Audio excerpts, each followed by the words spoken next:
Welcome to the future of understanding. This is NeuroMind Insights, where we unlock the power of your mind.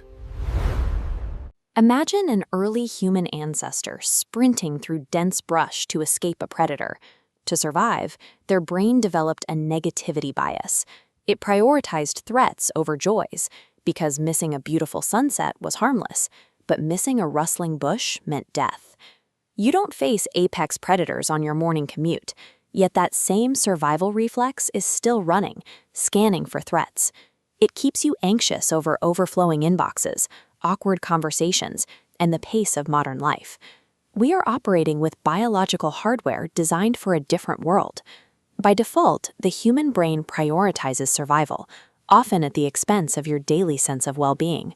For decades, the consensus was that by the time you reach adulthood, the physical structure of your brain is fixed in place. We now know that the brain changes shape every day based on the information it processes. This biological feature is called neuroplasticity. Neuroplasticity suggests that we can influence the brain's internal connections by adopting 3 specific daily habits. This isn't about motivation, it's about biology. This perspective treats happiness as a physical skill that can be developed through consistent effort. The first tool for this development is gratitude. Gratitude acts as a counterweight on the evolutionary scale, providing a deliberate check against the brain's natural focus on problems. This area at the front of the skull is the prefrontal cortex, tied to positive emotion. Writing 3 good things on physical paper forces you to slow down.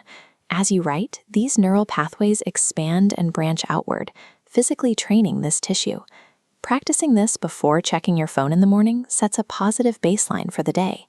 Doing it again at night ensures that positive stimuli are the final thoughts your mind reviews before sleep. Over time, this practice trains your internal radar to automatically notice positive inputs, helping to balance that ancient survival bias. The second input is movement. Physical activity provides the brain with chemical support that sitting simply cannot provide.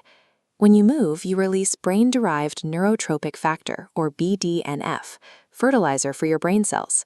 Watch these neurons multiply, forming a dense web. Zooming out, this growth concentrates within the seahorse-shaped hippocampus, the center for memory and mood. Just 20 minutes of movement lowers cortisol levels while increasing serotonin. Adding outdoor sunlight to the mix further supports these chemical shifts. Inactivity starves the brain of these essential growth factors.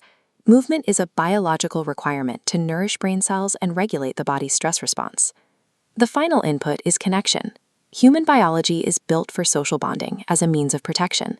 Isolation acts as a biological alarm. It increases physical inflammation markers in the brain, creating a state of constant alert. Genuine connection triggers the release of oxytocin, a hormone that acts as a direct counter to that inflammatory stress. This doesn't require constant socializing. Shared silence together, asking meaningful questions, or simply making eye contact activates these trust circuits. Connection updates your internal safety system. It signals to your nervous system that it is safe to turn off the survival mode that drains your energy. These habits work like physical training. You are building mental strength, which requires consistent repetition. In this animation, individual drops fall steadily into a bucket. This is neuroplasticity. Small daily actions compound to create structural changes. Day 1 feels like nothing. By day 30, mood shifts. As the counter hits 90, these repeated actions solidify into a new baseline. Your brain adapts to whatever you repeat. These micro-actions are the primary way to influence your long-term mental health. There will be days when you don't feel like practicing these habits. Progress doesn't require perfection, but it does require keeping the streak alive. On difficult days, use a micro version of the habit. Write 1 sentence of gratitude, take a 2-minute walk, or text a friend. Every small action is a vote for the brain you want to live with. Eventually, these new patterns become your automatic biological defaults. Your future self is the sum of these repetitions. You can begin shifting your brain's architecture by starting with 1 action today. Let's start the first micro-habit of connection right now. Share 1 thing you are grateful for in the comments below. If this look into the brain was helpful, like the video, share it with someone you care about, and subscribe for more deep dives into the science of the human mind. Thank you for watching. If you enjoyed this video, please like, comment, share, and subscribe to NeuroMind Insights for more.